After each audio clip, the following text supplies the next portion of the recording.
Bonsoir, Mediapart Live continue. Nous venons d'avoir un entretien avec le ministre de l'Écologie, François de Rugy, et nous recevons un militant d'une cause dont on vient de parler, le grand contournement ouest de Strasbourg, donc dit GCO, 24 km d'autoroute à péage. Et le militant que nous recevons a fait une grève de la faim qu'il a arrêtée contre ce projet. Et ce militant, c'est Michel Dupont. Bonsoir. Oui, bonsoir. Merci d'être avec nous. Alors, vous avez entendu le ministre à propos de GCO. Quelle est votre réaction? Écoutez, je lui dirais tout de suite qu'apparemment, il n'a pas encore mis vraiment le nez dans le dossier. Effectivement, il a demandé, au cours d'un entretien, je crois le 22 octobre, le jour où on démarrait la grève de la faim, il a demandé des dossiers alternatifs, sous 48 heures. Chose tout à fait étonnante de les demander aux collectifs, mais de ne pas les demander aux responsables des collectivités locales. Il n'y avait pas que le rapport TTK, il y avait tout un ensemble qui a été remis avec une journée de retard demandé. Et ça a été envoyé à M. Poupard, le directeur des infrastructures au ministère de la Transition. On n'a eu aucun retour sur l'évaluation. J'entends dire que ce soir que ce n'est pas pertinent. On aimerait bien que le ministre nous le dise, et nous le dise carrément. Là, c'est encore une fois le silence, comme le silence du président de la République sur les demandes qui ont été faites dans le cadre de cette grève de la faim. Alors, on va reprendre le dossier depuis le début, si j'ose dire, pour que les gens qui nous regardent, qui ne connaissent pas ce projet GCO, comprennent de quoi il s'agit. Donc, GCO, très vieux projet, si j'ai bien compris, donc de contournement de cette fameuse autoroute qui traverse Strasbourg. Et de ce que j'ai compris, plusieurs études de l'État lui-même ont remis en cause l'intérêt de ce projet. Et donc j'imagine que c'est pour ça que vous le contestez. Oui, il n'y avait pas que le rapport TTK, qui était un ancien rapport qui correspondait à la date de la première déclaration d'utilité publique, celle de 2008, signée par François Fillon. Il y a eu le rapport du CGEDD, Conseil de l'environnement et du développement durable. Et là aussi, il y avait, encore une fois, et c'était dit, ça ne permettra pas le désengorgement.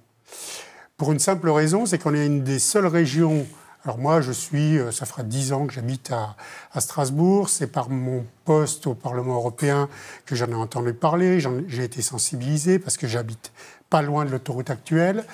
Et il y avait le problème, c'est la seule région où il y a 2 autoroutes.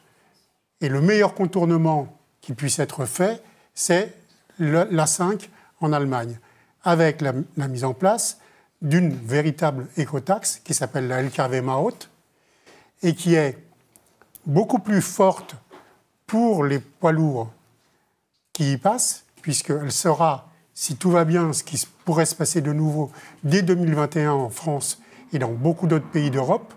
Bon, il y a quand même 14 pays européens qui ont déjà ce type on va dire, c'est pas une taxe, c'est une redevance poids lourd sur la distance faite, le poids à l'essieu et le type de pollution des poids lourds. Parce qu'on comprenne bien ça, effectivement, vous nous dites qu'il y a une solution, à la limite, qui est disponible. Le projet GCO actuellement, qu'est-ce qui vous gêne dedans? En gros, quels sont les désagréments qu'il cause et qui vous a fait faire jusqu'à une grève de la faim? Les désagréments qu'il nous Pourquoi posent... vous dites qu'il est climaticide? C'est un terme que le ministre conteste. Pourquoi est-ce que vous assumez ce terme? Il est climaticide parce qu'effectivement, premièrement, vu la différence de taxes qui se passera, puisqu'il n'y aura qu'un péage au milieu des 24 km, il y aura des différences pour les catégories les plus polluantes de poids lourds qui iront de 38 à 78%.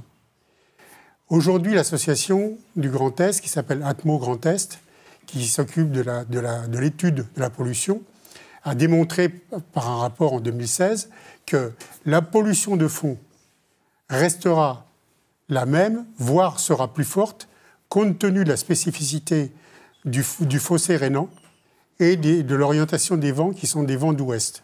Donc le fait de nous dire on va améliorer la qualité de l'air et il y aura moins de pollution, Ça, c'est faux. C'est un des premiers arguments. Est-ce qu'il y a d'autres enjeux, par exemple, de protection de la nature, de la biodiversité ? Tout à fait. Il y a des enjeux de protection de la nature, pas seulement sur ce qu'on pourrait penser comme une obsession, c'est-à-dire le grand hamster, les chauves-souris, ceci, cela.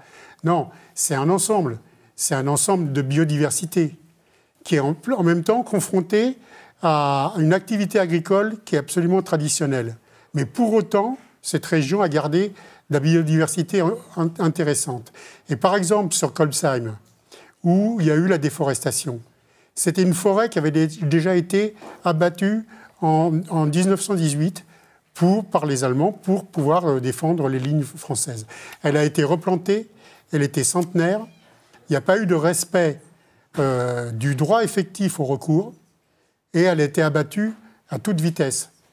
Nous, aujourd'hui, on dit, et on continue des actions sur le terrain, ils ont abattu, nous, on replante. Mais il n'y a pas que ça. Il y a les zones humides, il y a la protection des habitats protégés, effectivement, pour le grand hamster, mais pour des oiseaux, pour des plantes, pour des chauves-souris. Et là encore, il n'y a eu aucun respect. On a été jusqu'à déposer une amende pénale. J'étais le mandataire d'Alsace Nature, qui a mis 10 mois à être traitée. Elle est tout de suite classée sans suite. On ne va pas laisser faire comme ça. On s'est porté partie civile afin qu'on n'ait pas de transaction pénale, parce que c'est ce que Vinci a l'habitude de faire. Une transaction pénale avec une amende transactionnelle, on paye et on ne va pas au procès. Quand vous dites « nous », vous êtes combien là, de militants concrètement à être engagés contre ce dossier ? On est véritablement très nombreux et presque, je dirais, de plus en plus nombreux à partir du moment où on a décidé, parce que l'État, avec le préfet Marx et M. Segui, son secrétaire général, sont passés en force à partir du 10 septembre sur la forêt avec le défrichement, sans respecter justement ce qu'ils auraient dû respecter. Quand ils sont prêts. Alors on est très nombreux et on a vu par exemple que nous on a commencé la 5e semaine, on a fait donc pour 30 jours. Et de grève de la faim. Vous faim. étiez combien à faire grève de la faim ? Au début, on était une dizaine. Certains l'ont fait sur une quinzaine de jours, tout en étant au travail. C'est d'ailleurs ces personnes-là qui se sont le plus amaigries et qui ont pris le plus de risques pour leur santé. Mais on était réellement à la fin 5, on ne voulait pas que ça se dilue. Certaines personnes, une personne seulement, rentrait chez elle pour des questions d'aide à sa famille et à sa maman. Les autres, on était en permanence. Et donc, à un moment, il a fallu qu'on démontre au secrétaire général qu'effectivement, on avait maigri. Donc, on est allé devant la préfecture et on s'est déshabillé. Et on a mis la carte d'identité dans le caleçon de bain, parce que si on était arrêté, il fallait quand même qu'on puisse prouver qui on était. Et là, visiblement, tout le monde a vu qu'on avait maigri. Et c'était quelque chose d'incroyable de voir qu'un haut fonctionnaire pouvait mettre en doute le fait qu'on faisait une vraie grève de la faim, qui était un jeûne hydrique où on ne buvait que de l'eau et des tisanes.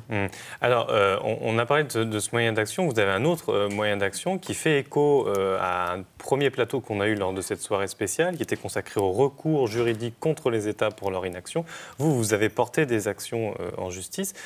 En quelques mots rapides, où en êtes-vous sur le terrain judiciaire ? Je crois qu'il y a eu 2 décisions importantes cette semaine. Alors, si on répond directement à M. de Rugy, et j'en ai parlé à son conseiller tout à l'heure, dans son communiqué du 26 octobre, du 26 octobre, après le début de la grève, il a dit non au moratoire, sauf si on a des décisions juridiques suspensives.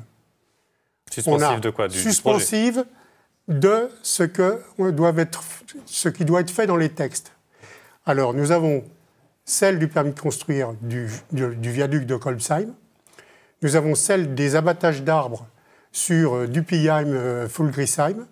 Et nous avons tout dernièrement celle suspensive sur la SANEF, sur le nœud autoroutier du Nord. Et si il tient compte de ce qu'il a dit et de ce qu'il y avait dans son communiqué, j'ai vérifié avant de venir ici, il devrait à ce moment-là faire qu'il considère que la position du gouvernement peut changer. D'accord, donc là, est-ce qu'il y a une ouverture directement aux politiques ? Est-ce qu'on va, et pas seulement de M. de Rugy, nous on souhaite que ce que je dis ce soir soit aussi entendu par le président de la République, à qui on avait adressé aux 3 niveaux, au président, au Premier ministre et à M. de Rugy. On a eu les accusés de réception. Le 4 novembre, Emmanuel Macron était à Strasbourg. Il a refusé de nous entendre. On a été reçus, mais pas nous les grévistes, parce qu'on a refusé d'y aller, mais une délégation a été reçue par une conseillère dont ce n'était pas la compétence. Le dossier a été transféré au conseiller transport. On attend aussi toujours les résultats. D'accord. Et les résultats, on sait que l'évaluation leur montrera qu'ils sont pas bons, et qu'il n'y aura pas de désengorgement, qu'il y aura plus de pollution. C'est la même chose quand on nous dit qu'on mettra, pour empêcher les camions de passer sur la 351 et de rentrer dans Strasbourg, qui sera la route qui partira du péage. Ils seront incapables de le faire. Ils ont été incapables de le faire et de sanctionner sur la route du Rhin qui va à Kiel. Il y a eu, sur toute cette période, il y a eu 2 contrôles de police et aucune sanction. Et tous les jours, alors qu'ils ont une autre solution plus au sud, les camions passent. Et là, c'est à l'intérieur de l'agglomération. Et ce n'est pas seulement sur l'A35, avec éventuellement sa requalification, notamment à cause de la nouvelle convention européenne d'Alsace, où l'Alsace aura la compétence sur les transports. Je vous remercie, Michel Dupont. En tout cas, on a entendu votre appel à M. de Rugy en le mettant face à ses déclarations. Il doit répondre par rapport à sa déclaration. Et quand vous demandez combien on était, eh bien, écoutez, nous, on a fait la grève de la faim pendant 4 semaines. Et pendant plusieurs semaines, on a eu soit des gens qui, tous les vendredis, ont jeûné solidairement, mais plus de 500 personnes ont jeûné aussi pendant plusieurs jours. Et ça, c'est la solidarité avec un collectif qui réunit plusieurs milliers maintenant de personnes et qui a encore augmenté avec les effets de cette grève de la faim. Et ce qui est demandé aussi aux députés français, aux sénateurs français et aux députés européens qui ont aussi interpellé le Premier ministre et le Président de la République. Merci. On attend une ouverture, on attend une réponse.